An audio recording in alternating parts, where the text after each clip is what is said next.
Hello, hello, hello. Good morning. A little bit of coffee. Today what I wanted to discuss was balance. Balance of the human body, balance of life, the pros and cons. Upper body day in the gym, as you can see, starting off with this small but brutal movement. Look at those dumbbells. They look pathetic in my hands. And as you can see from my face, I'm straining. But upper body, balancing, you're pushing, you're pulling, opposing muscles, your chest, your back, your biceps, your triceps, everything. Having an equal focus, having the intentions to equally balance out the front and the back side of your body is a logical way to avoid injuries, yet create something that looks better, like walking around like with huge arms and shoulders and nothing else. It looks absolutely terrible, in my opinion. But yeah. An argument for balance, yeah, left to right as well.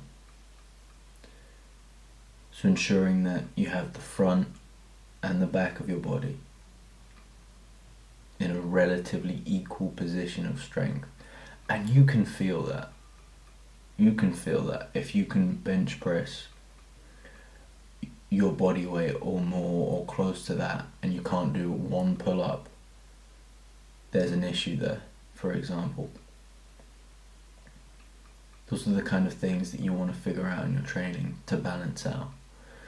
And then if you're just doing barbells the whole time and you go over and touch the dumbbells like I'm touching yesterday, this was tough sets, man. Just quickly, super proud of the work, 38 kilos there. And my hip was like, oh, bro, little spasm, happens to the best of us. Still got back into it, finished the set, 3 sets, like first set was like 7 reps, and then down to 4. But yeah, what I'm saying, if you just hit barbells and then you go and use dumbbells and your left is so much stronger than your right, or vice versa, that's also a structural imbalance. And that leads to vulnerabilities. Just logically, if you have one side that's way stronger than the other and you're doing a lot of barbell work or mowing the lawn or chopping down trees, if it's like the medieval ages or whatever, it will lead to more vulnerabilities on that weaker side. Constantly pushing more with one side than the other, you're walking around like this, one huge side versus the other. Grab the dumbbells, one side at a time, and build a balanced physique, balanced strength. There's a lot of ratios as well to the small muscles' strength to your big muscles. Got 4 muscles that kind of control the shoulder, take care of the shoulder girdle, this shoulder blade, your scapula.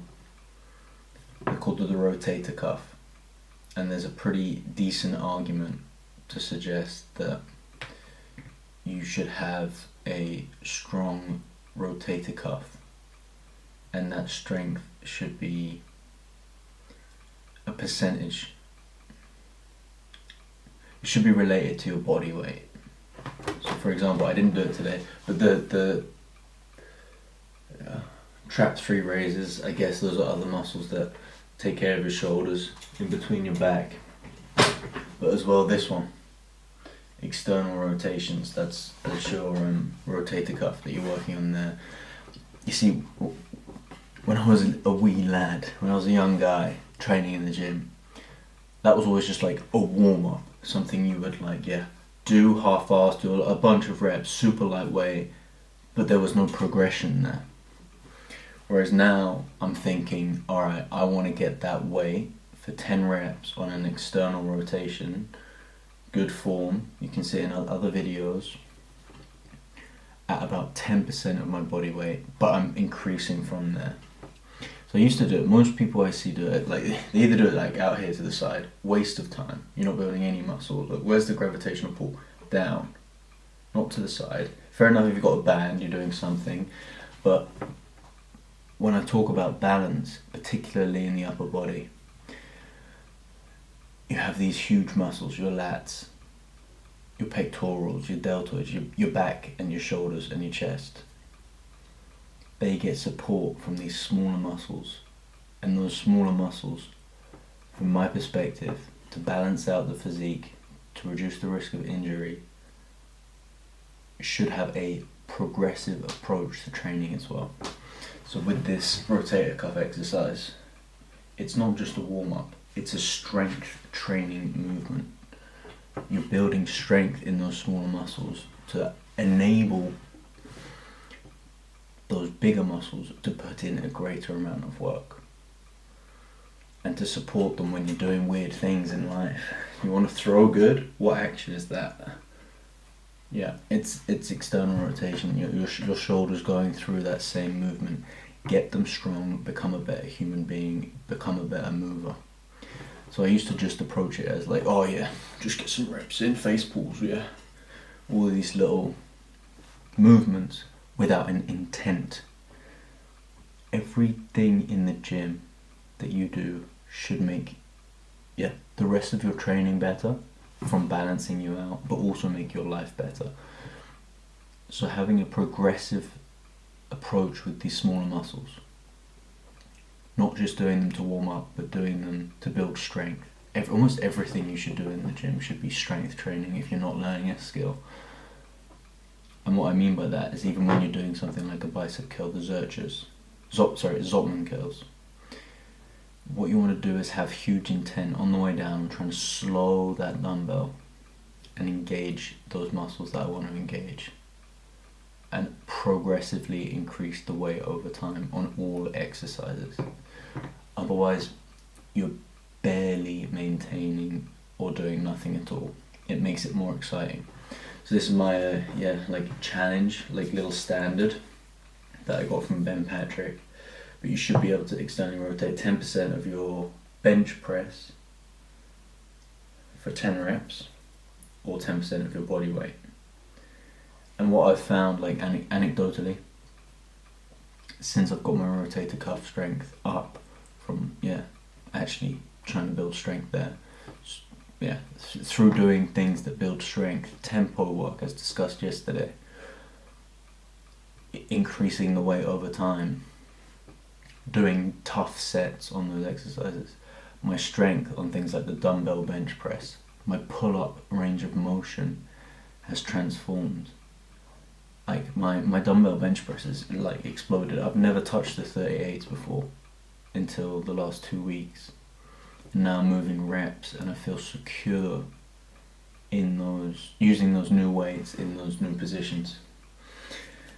Structural balance, go for it. Get after it, left to right, front to back, one arm versus the other, one shoulder versus the other, all of these things. Like things like don't avoid neck training, get some neck training in the mix. This was a good session. It was really fun, engaging. Some single arm hangs at the end to finish it off. Pretty tough, but great. And then I had a little bit more energy in the tank. I needed to wait around for about half an hour anyway.